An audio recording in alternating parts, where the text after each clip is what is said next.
नमस्कार. पुन्हा आपण एकदा स्वागत करूया तुमचं आणि या शोमध्ये कॉफीत माधवमध्ये आज माझ्यासोबत कीर्ती गवई आहेत. त्यांनी पहिले 2 भाग केले आहेत आणि त्या दोन्ही भागमध्ये सांगितलं की त्यांच्यासोबत वडिलांचं बॉन्डिंग कसं होतं, त्यांचा कसा सहजीवनाचा प्रवास राहिला आणि आता दादासाहेबांचा इथे एक पर्व संपला आहे. त्यानंतर कीर्ती तुम्ही मुंबईत होतात. दादा गेले त्या दिवशी. नाही, आय वॉज विथ हिम. तुम्ही इथे होता मी त्यांच्यासोबतच होते. आणि तुमच्याशी बोलणं कधी झालं शेवटचं काही आठवतंय? This is going to be really bad. काय बोलले ते शेवटी तुमच्याशी? जेव्हा त्यांचं शेवटचे काही दिवस ते बोलू शकत नव्हते आणि मी इथेच होती तेव्हा. म्हणजे मला बोलावलं गेलं होतं, तर माहीत नव्हतं की ही इज बॅड, पण सांगितलं होतं की या त्यांना बरं नाही आहे वगैरे. फक्त एक म्हणजे लाईक तेव्हा असं होतं की ही leave us any time.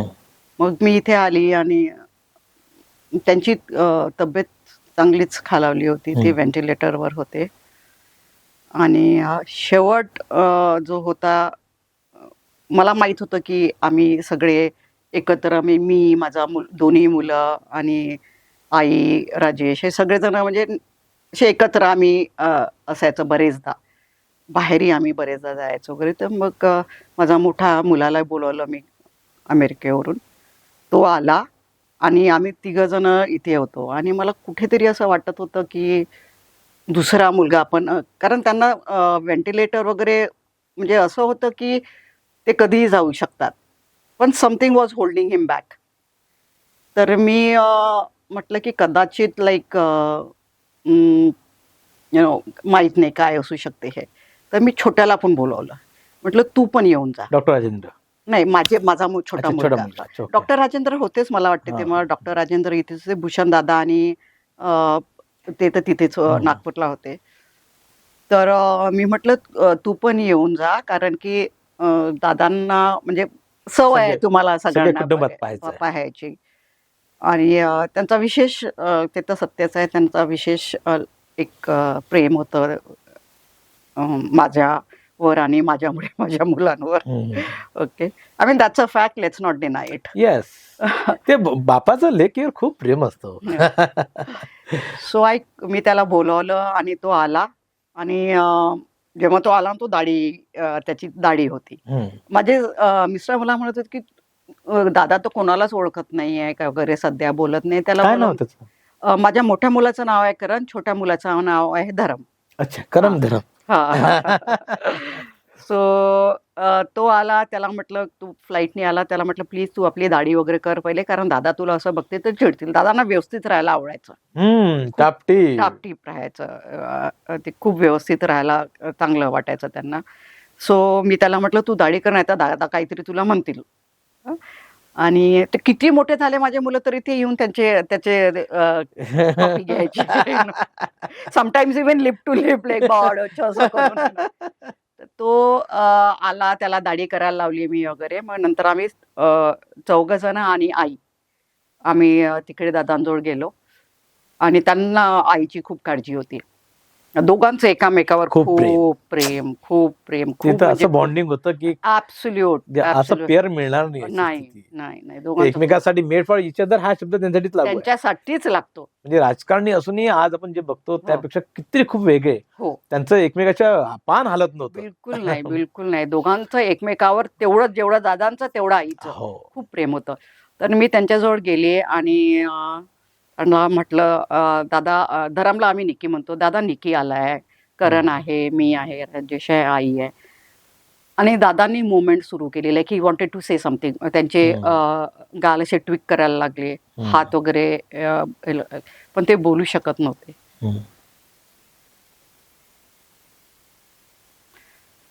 So मी त्यांना टच केलं, त्यांच्या केसावर वगैरे. म्हटलं दादा, मला माहिती आहे तुम्हाला काय म्हणायचं आहे, तर I know what you want to say. मला माहिती आहे तुम्हाला दादा आईची काळजी आहे वगैरे. आणि मी म्हटलं दादा तुम्ही लवकर ठीक व्हा. आपण सगळेजण, निकी तेव्हा शिकत होता पुण्याला, नाही जॉब करत होता वाटतं की काहीतरी, आपण पुण्याला जाऊ, निकीसोबत बसू, सगळेजण परत कुठेतरी मस्त मजा करू. आणि आई तर तुम्ही बिलकुल काळजी नका, एकदम आईला व्यवस्थित ठेवू वगैरे आम्ही. असे काहीतरी संभाषण केलं मी. अँड आम्ही निघालो ICU वरे. खाली गेली, थोडं दूर जात नाही तर I got a call from Bhushan दादा की तू येतेस का. तेव्हा गेले होते जरा. सो आय न्यू कशासाठी जायचं आहे. मी तिथे गेली, आईसोबत बसली, तिला माहीत नव्हतं. आणि तेव्हा मी खूप येणं जाणं करायची नागपूरला. तर मग मला असं वाटत होतं की एक छोटंसं इतक्या लाईक हॉटेल्समध्ये वगैरे राहण्यात भरपूर पैसा जायचा. आय मीन ते एवढं काही इम्पॉर्टंट नाही. म्हटलं एक छोटंसं भाड्याने घर घेऊ की आपण व्यवस्थित राहू शकू. तर ती म्हणाली की बघ डॉक्टर म्हणतायत की दादा म्हणजे असे 6 महिने राहू शकतात. आणि आदल्या दिवशीच मी साईन करून आली होती घरासाठी. तर ती मला म्हणाली की बघ आता मी डॉक्टरांशी बोलले थोड्या वेळपूर्वी सकाळी. ते म्हणाले की दादा असे 6 महिने राहू शकतात, तर तुला जास्त वेळ राहायला गेली इथे. कारण तिला पण स्ट्रेंथ देणं जरुरी होतं ना. हम्म. कारण she was also going through agony and it is not simple to see somebody close to you going in so much of a pain. एवढं सोपं नाही आहे आपल्या जवळचा माणूस तेव्हा आपल्याला सोडून जाईल असं भीती वाटते. सोडूनच्या पेक्षा त्यांची यातना बघून नाही होत आपल्याला. सोडून तर सगळेजण एकमेकाला ते तर म्हणजे ते तर अटूट सत्य आहे. जाणं आहेच सगळ्यांना, ते तर पण माहित त्याचा होतं. त्रास होतोय पण त्यांना. तो त्रास बघून होता आणि ती रोज बघत होती. तर बरोबर आहे. तिला पण एक कोणतरी पाहिजे होतं. तर मी खूप यायची वगैरे. तर मला ऑलरेडी तिथे भूषणदादांनी सांगितलं आणि मी रूम मध्ये गेले आणि ती मला सांगते की आता तू तयारी कर, 6 महिने वगैरे राहाच लागेल कारण डॉक्टर म्हणतात. सो जस्ट होल्ड हर हँड. आणि ती माझ्याकडे बघायला लागली. कधी कधी काय असतं ना, शब्द नाही लागत, तुमचे एक्सप्रेशनच आणि तुमचे your eyes say it all. Then she was unconsolable. आणि मग आम्ही भूषण दादाकडे गेलो. Then we came to Amravati and he was gone. एक पर्व संपून गेला तुमच्या हो, आयुष्यात. एक पूर्ण एरा संपून गेला. खूप मोठी गॅप पडून म्हणजे गेली. एवढा ते म्हणजे सच अ जायजॅन्टिक पर्सनॅलिटी. आणि ते सगळ्यांसोबतच सत्य आहे. One fine day it goes. पण ते आपण पण तुम्ही एक तर वडील. भाग्यवान झालात की तुम्ही अशा बाबांच्या पोटी जन्माला आलात की जो अद्भुत व्यक्ती होता. ते तर खूपच मोठं भाग्य आहे म्हणजे हे माझं की भाग्यच मी आहे का? हो, खूप मोठं भाग्य आहे की अशा भगवंताने तुम्हाला अशा घरी जन्माला दिलं, अशा वडिलांचा सहवास दिला. आई, वडील, आजी, आय मीन वंडरफुल पीपल. केवळ ते राजकारणी नव्हते, कारण आजही आपण मागवून पाहतो तर ते केवळ राजकारणी म्हणून नव्हते, व्यक्ती म्हणून खूप मोठे होते. बिलकुल प्रश्नच नाही. आणि मग तुम्हाला अमरावती या वाटलं पुन्हा? नाही ना, दिस वॉज नॉट माझं डिसिजन नव्हतंच हे. म्हणजे मुंबईतून मग कसे आले? काय झालं, दादा जायच्या अगोदर त्यांनी ह्या संस्थेची जबाबदारी आम्हाला दिली. अच्छा, तुम्हाला. हम्म. असं सांगून? हो हो, विथ प्रॉपर लेटर अच्छा. And all. खरं त्यांना म्हणजे तर मोठ्या खरंच- मुलाला दिलं होतं. हा, पण भूषणजी. तो नाही, माझ्या मोठ्या मुलाला दिलं अच्छा, होतं, हा. करण अर्जुन. हो. हा. सो पण तो मग अमेरिकेला आणि मी व्हाईस म्हणजे प्रेसिडेंट होते. आजोबांचा खूप विश्वास होता नातवावर, त्या दोघांचं म्हणजे बॉन्डिंग होतं. द फॅक्ट रिमेन्स की मी त्यांची आवडती तर त्या माझी मुलं त्यांची आवडती. त्याला तर पूर्ण त्यांनी सांभाळलेलं आहे. काय गोष्ट मोठ्याला हं. खूप सांभाळलेलं आहे, सगळंच केलेलं आहे त्याचं. त्यांचं लाईक ग्रेट. नातू खूप आवडीचा. खूप खूप खूप खूप खूप खूप आवडीचा हा, हा. असतं. म्हणजे थोडस तू चालू आता हे असं असं. हा. पण त्यांनी मग तिकडे त्याची मिसेस अमेरिकन आहे आणि हा. मग तो तिथे सेटल जायची. झाला. नाही तर माझी इच्छा नव्हतीच इथे यायची. मला अच्छा. असं वाटलं तो अमेरिकेला जाईल आणि वापस येईल. तो सेटल झाला. सेटल झाला in Green the card. Sense I mean love is love. काय काय सीन असतात जीवनात बघा. हा. काय काय काय स्क्रिप्ट लिहिली असते आपल्या हो, आयुष्याची. हे काय प- सांगताय ते. हा, हा. तर मनात काय होतं, लिहिलं हा. काय होतं, झालं काय, हा. काय. मला वाटलं तो येईल आणि सांभाळेल आणि मी मुंबईवरून हँडल कराल. मी माझं सुरू ठेवेल, तो त्याचं सुरू ठेवेल इथे. पण असं झालं नाही. असं झालं नाही. मग नंतर तो मग सेटल झाला तिथे. तो तिथे सेटल झाला. ऑब्व्हियसली मला ती तुम्ही कधी आलात अमरावतीत? अमरावतीला दादा गेल्याच्या नंतर 2-3 वर्ष असं येणं जाणं होतं. आणि म्हणजे पण एवढं लक्षात आलं की एक इश्यू आहे माझ्यासोबत की ठरवत काही नाही मी, ते होत निसर्ग जातं. पाठवतो. पण त्याच्यानंतर एकदा मी जे निसर्गाने पाठवलंय ते मी ठरवलं की आता हे करायचं आहे, ते पक्के राहता. मग मी पूर्ण झोकून देते. मग हम्म. तिथे मिडवे नाहीये, म्हणजे ते या करा जा नाही. हम्म, हम्म, हम्म. तर माझ्या लक्षात आलं की इथे राहिल्याशिवाय हे आपल्याला समजणारच नाही. हम्म. इंडस्ट्री डिफरंट होती, लोक वेगळे होते, कल्चर वेगळं होतं. हम्म. दुसरी गोष्ट, जो व्यक्ती सांभाळत होता त्यांनी असं काही खूप प्लीजिंग आणि हॅपीली आम्हाला हँडओव्हर नव्हतं केलं, हम्म. तर आम्हाला कोणी शिकवायला पण नव्हतं. हम्म, हम्म. तर अक्षरशः जसं नवीन बाळ येतं ना आणि आपण आई म्हणजे अंघोळ अशी लोकर लोकर करते आणि परत बाळाकडे जाते, तसं मला हे करावं लागलं. धावपळ खूप वाढली. म्हणजे खूप सकाळी उठल्याबरोबर या गावात जाते, तेव्हा तर काय गोरखेड्याचं प्रोनाऊन्सिएशन मी काहीतरी वेगळंच करायची. मल्हारहा, वी गाव, म्हणजे पूर्ण संस्था मग तुम्ही बघायला लागल्या. हो, पूर्ण संस्था बघायला लागली. म्हणजे तिसऱ्या दिवशीच जसं दादा गेले, थर्ड डे तुम्ही आता एक मेडिकल कॉलेज घेतलंय. एक मेडिकल कारंजाला. कॉलेज नाहीये, ते आयुर्वेदिक आयुर्वेदिक, दिस इज कॉलेज आहे. Medical college, yes. पण ते आयुर्वेदिक आहे हो आणि ते आता कारंजाला आहे. हो बरोबर हो आहे. हो हो हो. बरीच माहिती आहे तुम्हाला संस्थेबद्दल. चांगलं वाटतं. आणि काय की त्या प्रमाणात म्हणजे त्याला जसं अमरावतीमध्ये जे नेतृत्व होऊन गेले त्यांनी संस्था उभ्या केल्या. हम्म. म्हणजे देवसिंग शेकवात साहेब असतील किंवा राम मेघे साहेब असतील, हो. यांनी आपली संस्था उभ्या हो, केल्या. हो, दादासाहेबांनी हा प्रयत्न केला, हो. पण त्यांचं राजकारणामध्ये समाजकारणामध्ये हा, खूप जास्त लक्ष लक्ष. राहिलं आणि त्यांनी तसं डेव्हलपमेंट व्हायला हो, त्यांना हो, वेळ मिळाला नाही हो, असं हो, म्हणूया. हो, पण त्याला तुम्ही सूत्र हातात घेतली. हो. काय स्वप्न आहे तुमची? माझं तर असं स्वप्न आहे की नुसतं दादासाहेब गावी चॅरिटेबल ट्रस्टच नाही, पण सगळे जितके शैक्षणिक संस्था आहेत हम्म. त्यांनी स्टुडंट्सच्या पेक्षा एक मानव घडावा, अ गुड ह्युमन बिईंग.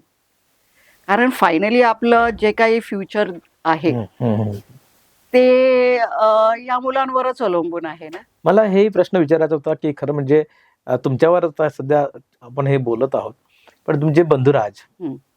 एकदम सुरतचे पदार पडले. म्हणजे ते हायकोर्टला होते जज, त्यामुळे ते सुप्रीम कोर्टात पोहोचतील हे माहित होतं. हो. पण तेव्हा दादा नव्हते, हे सगळा सीन पाहायला हो. आई होत्या. हो. आणि मोदींनी आईचे हो, हातात हो, घेऊन हो. ते आठवण करून दिली असेल हो. की दादासाहेबांना ते ओळखत होते. हो, खूप चांगले हो, रिलेशनशिप हो. होती. तर तो सीन कसा आहे की तो माहित होतं की प्रोटोकॉल नुसार की आता भूषणजी सर्वोच्च न्यायालयाचे सुप्रीम कोर्टचे हेड होणार, हा. चीफ जस्टिस होणार, हम्म. पण तुम्हाला असं मग कळवलं? ऍक्च्युली ते होणार ते थोड्या अगोदरच कळलं हा, होतं. ते माहित हा. असते लोकांना. पण भूषण दादानी फोनच केला की इतक्या तारखेला आहे, मी तुझ्यासाठी किती पासेस पाठवू. सांगा ना ते कसं तुमच्या घरी आले तसं नाही नाही नाही, फोन केला होता. हा. आणि नंतर मग ज्या दिवशी आम्ही तिथे गेलो होतो दिल्लीला, हा. तर आदल्या रात्री ते बरेचसे नातेवाईक होते, ते भेटायला आले होते. आणि मी दुसऱ्या रूम मध्ये लेटली होती, तर माझा मुलगा आला आणि म्हणाला की भूषण मामा त्या रूम मध्ये आहेत. मी झोपलेली होती तशीच उठून आली. अँड आय थिंक तिथे ते ब्रदर सिस्टरचा स्पार्क झाला, because we both hugged each other. क्या बात आहे. आपला त्या भाऊ. क्षणात आम्ही भाऊ आणि बहीणच होतो. हो, खरं म्हणजे आपल्या सर्वांची श्रद्धा आहे डॉक्टर बाबासाहेब आंबेडकरांवर, आणि त्यांचं जे मुख्य काम होतं तेच मुळात कायदा होतो. माझ्या वडिलांचं तर लाईक काय म्हणतात ते असते तर अजूनही आहेत. एनर्जी कुठेच जात नाही. I am sure he is happy. आणि त्या कायद्याचं जे मंदिर आहे, म्हणजे इतर कुठल्याही मंदिरापेक्षा दादासाहेबांना म्हणा की बाबासाहेबांनी म्हणा, ज्याच्यावर खूप ठाम विश्वास होता तो येते त्या कायद्याच्या मंदिरावर. आणि त्या कायद्याच्या मंदिरात सर्वोच्च स्थानी तुमच्या कुटुंबातला एक व्यक्ती गेला, तर तो मग सगळ्यांना एक वेगळा आनंद झाला असेल. पण त्या काळामध्ये त्यांचे जे निर्णय होते त्या निर्णयावर जसे समर्थक आहे तसे विरोधक असणार, स्वाभाविक आहे. पण त्यांनी खूप अद्भुत निर्णय घेतले असं आमचं मत आहे, की जे अनेक वर्ष थांबले होते निर्णय, पण त्यांनी घेतले. कारण भूषणजींना अमरावतीकर खूप छान ओळखतात. ते दादांसारखे शांत आहेत. दादा राजकारणी म्हणून आतून एकदम प्रखर होते, पण व्यवस्था म्हणून ते शांत होते. भूषण तसे आहेत, तुम्ही तसे आहात, पण तुम्ही एक वेगळा मार्ग निवडला ज्याच्यावर आपल्याला बोलायचंय खरं म्हणजे, की तुम्ही आता एकदम आईनी जो मार्ग निवडला की करुणा, मानवता आणि बुद्धांचा धम्म. काय काम सुरू आहे त्याच्यावर आता? हा आईनी निवडला आणि दादांचा पण तोच मार्ग होता. आणि त्याच्यामुळेच त्यांच्यामध्ये एवढी करुणा वगैरे होती. आईने मेडिटेशन सेंटर सुरू केलेलं आहे विपासनाचं. ते म्हणजे विपासना मी सुद्धा केलेली आहे. आणि बाबासाहेबांची फिलॉसॉफी, त्याचा लाईफ, म्हणजे त्याला जसं तुम्ही म्हटलं होतं की लोक देव मानतात. मी तर म्हणेल त्याच्यापेक्षा जास्त काही असेल तर. कारण हे आपण डिबेट करू शकतो की देव आहे की नाही आहे, पण बाबासाहेब होते आणि त्यांचं कॉन्ट्रीब्युशन होतं. सो फॉर सिस्टीमच बदलली, फॉर अस इज मानवाची सिस्टीम बदलली. म्हणजे देशाची सिस्टीम बदलली म्हणण्यापेक्षा दृष्टिकोनच बदलला मानवाचा, पूर्ण. म्हणजे आपण परंपरेचा दृष्टिकोन बदलला. हे जी कॉन्फिडेंटली बसलेली आहे. मी तुम्हाला सांगितलं होतं ना, लहान असताना आम्हाला थोडासा लेस कॉन्फिडेंट होता वगैरे, सगळ्यांना असं छान बघताना. दिस कॉन्फिडन्स, प्रज्ञाशील आणि करुणा हे तिन्ही तुम्ही आयुष्यात आणलाय.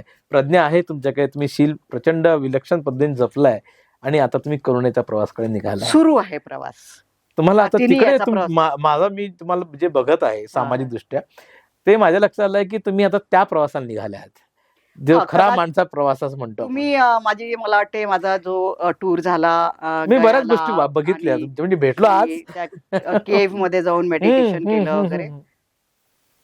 फायनली मला तेच करायचं होतं आणि करेनही. पण मला असं वाटतं जर मी आता त्याच्यात गेली, म्हणजे मी जेव्हा गयामधून वापस येताना खूप त्रास झाला, वापस असं वाटत नाही तिथून. स्पेशली ते केव्स वगैरे आहेत ना जे आम्ही बघितले, जिथे म्हणजे म्हणते नागार्जुनांनी जिथे मेडिटेशन केलं वगैरे, तेथे आम्ही जाऊन मेडिटेशन केलं वगैरे. सो जायचं तर तिथेच आहे, पण सध्या जर मी तिथे गेली तर इट बी लिटल सेल्फिश.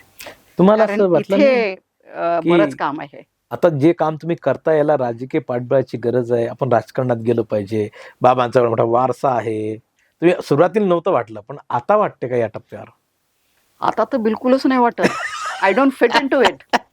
कुठल्या तरी टप्प्यावर वाटायला पाहिजे तुम्हाला. सहज भेटलं असतं तुम्हाला, भेटलं असतं काय म्हणजे तुम्ही थोडस आज जरी हालचाल केली थोडीशी. ऍक्च्युली आले होते ऑफर्स, असं नाही की नाही आले होते, बरेचसे निरोप आले होते, सगळं आलं होतं. पण मला असं वाटतं इथे राहून मी जे कॉन्ट्रीब्युट करू शकते एज्युकेशन फील्डमध्ये, यंगस्टर्स मध्ये, 10,000 असतील किंवा 15,000च असतील, पण खूप फरक आणू शकते मी इथे. मला माहित नाही माझं किती चालेल, काय चालेल, आणि कोण काय सांगेल ते करा, हे करा. त्याच्यापेक्षा जे आपल्या हातात आहे तेच व्यवस्थित करा ना. तुम्ही तथागतांच्या मार्गावर जायचं ठरवलंय. मी त्या मार्गावर होताच, आता त्या आध्यात्मिक मार्गावर त्यांचा जो मानवाच्या मुक्तीचा मार्ग त्यांनी सांगितलाय, तिथे तर जायचंय. कधी जायचं, केव्हा जायचंय, हे तर निसर्ग आणि धर्मच ठरवेल. 100% दॅट इज माय डेस्टिनेशन. तुमचा प्रवास तर दिसत आहे आता की तुम्ही त्या मार्गे निघाले आहात, कारण आईने तर तुम्हाला मार्ग दाखवलाय, त्याच काम करतात. दादाने, दोघांनीही. मी दोघांना वेगळं समजतच नाही. दादा या मार्गावर खूप पोचलेले होते. हो, जरी ते तुम्हाला खूप अखिल भारतीय बौद्ध समुदायाचे प्रमुख होते. हा, ते याचे पण आपले इंटरनॅशनल त्याचे व्हाईस प्रेसिडेंट होते. ते त्यांनी पण विपासना केलेली आहे आणि बुद्धांच्या याच्यावर ते पूर्णपणे चालत होते. पूर्णपणे म्हणजे आता पूर्ण तर कोणी पूर्ण असते तर अनंतच असते म्हणा, पण ॲज अ ह्युमन बिईंग बुद्धाचे तत्व आणि बाबासाहेबांचे तत्व मी म्हणेल त्यांनी 90% फॉलो केलेले आहे. आणि मानव मुक्ती तोच एक मार्ग आहे. हो, फायनली. तुम्ही आता असं कुठं संबोधन करायला जाता? ना, तेवढी पोचलीच नाही. मी इथेच खूप काम करायचं आहे. एज्युकेशन फील्डमध्ये पोरांमध्ये इतकं काम करायचं आहे, खूप काम करायचं आहे. मी तर म्हणते अजून आम्ही कुठेच पोचलेलो नाही आहोत. मुलांसाठी खूप करायचं आहे. म्हणजे ते माझे लेकरच आहे. ट्रायबल पोरं तर अजूनही म्हणजे गेले की मला असे हक करतात, जाऊ देत नाहीत घरी. तर ते पोरांसाठी तर माझं खास प्रेम आहे. सामाजिक वारसा चालवणार. हो, म्हणजे मी खूप अटॅच आहे या पोरांना. माझी मुलं मोठे झाले आहेत, संपला. My responsibility ends there. This are my kids now. And for sure मला जर कोणी म्हटलं की आता म्हणजे त्यांना कधी माझी गरज लागली तर मी जाईलच त्यांच्याकडे मुलांना. म्हणजे मुलं किती मोठे झाले तरी ते मुलंच असतात. पण choice I will choose this kids. Kirti गवईंना आपल्याला खूप साऱ्या शुभेच्छा दिल्या पाहिजे, कारण त्यांचा जो आता टप्पा आहे, म्हणजे आपल्याला संस्कृतीनुसार बोलायचं तर वानप्रस्थाश्रम आहे, पण त्यांचं कामाचं जे तरुण वय आहे ते अजूनही कायम आहे. त्यांना Of course. खूप काही करायचं आहे, खूप कारण काही एनर्जी करायचंय. खूप आहे. येस, आणि ती सगळी एनर्जी आता मला लावायची आहे समाजासाठी. बिलकुल. राजकारणात जायचं नाही आहे, कारण कोणतं काम कोण काय सांगेल काही सांगता येत ते काय नाही. करू मी कोणाला ते- काय झेलावं लागेल हो, चांगला शब्द आहे, की बिलकुल. कोणता आदेश कसा पाळावा लागेल. तो पटेल की नाही. आणि इतक्या चतुरस्त्र राजकारणाच्या घरी जन्माला येऊन सुद्धा आपल्याला त्यात जायचं नाही. नाही. आपल्याला त्यात जायचं नाही आणि ऑफर असल्या तरी सध्या तरी नाही. हा, पक्क्या राजकारणी मुली आहात. आता अगदी नस मध्ये लक्ष आलं हा. की पुढचं वाक्य ते बोलल्या सध्या तरी नाही. हा. पण सध्या नाही आहे, पण असं होऊ शकते, इथे कुठेच कल नाही, सध्या कुठेच कल नाही, पण काही सांगता येत नाही. परंतु त्या आपल्या जीवनाच्या शोधामध्ये निघाल्या आहे. आणि मानवाचं सुख, मानवाचं ध्येय आणि मुळात तो जन्माला कशासाठी आला हे कळणं, हे समजणं, हीच मुक्ती आहे. येस. कीर्ती गवई, आपल्याला खूप साऱ्या शुभेच्छा. थँक्यू भाऊ, थँक्यू अरे सो काय, मच. म्हणजे आता कीर्तीताईंना मला हे सांगायला आवडेल की तुमच्या एक सुंदर पुस्तक तुम्ही लिहा बायोग्राफीवर. इतकं सुंदर तुमच्याकडे आहे, इतके अनुभव आहेत आणि हे अनुभव नव्यानं लिहायला पाहिजे. की तुमची मुळात राजकारणाची मुलं असणं आणि मग ते राजकारणी असणं आणि मग पुन्हा राजकीय वारसा चालवणं याची खूप ओढ लागली आहे लोकांना. पण बाबासाहेबांनी तुम्हाला उभं नाही केलंय तसं की तू राजकारणी हो, तुझ्यासाठी मी एक MLC मॅनेज करतो. समाज, समाज इज मोस्ट इम्पॉर्टंट. ते त्यांचं वाक्य, समाज म्हणजे आपण, आपण म्हणजे समाज. नाही, ते सहज करू असतं. काय कठीण होतं? 21व्या वर्षी 22व्या वर्षी लोकांना तिकीट मिळून राहिली आहे, हो. ते मंत्री होतात आहे. त्यांनी म्हटलं असतं माझ्या मुलीला तिकीट द्या, मुंबईच्या या मतदारसंघातून उभं करा, त्या मतदारसंघातून उभं करा. आम्ही तर असंही बघतोय महाराष्ट्रामध्ये आणि देशामध्ये की एकाच घरी वेगवेगळ्या जिल्ह्यात तालुक्यात लोक तिकीट मागतात आहे. आणि यांच्याकडे तर सामाजिक समृद्ध वारसा आहे आणि खूप मोठं राजकीय बळ आहे, पण तरीही त्यांची कीर्ती सामाजिक कार्याची आहे. थँक्यू भाऊ, थँक्यू सो मच. आपलं नमस्कार, जय भीम.